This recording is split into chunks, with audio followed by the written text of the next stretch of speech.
Ilugmok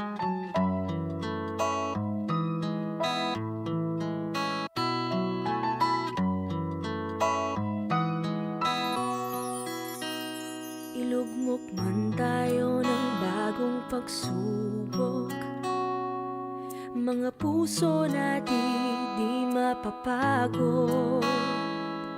Abutin ng kamay na handang tumamay, mga puso natin di mapapagod. Nasa puso ng bawat Pilipino pagmamahal sa kapwa at serbisyong totoo. Isang bayan, tayo'y aahon, walang maiiwan sa pagbangon.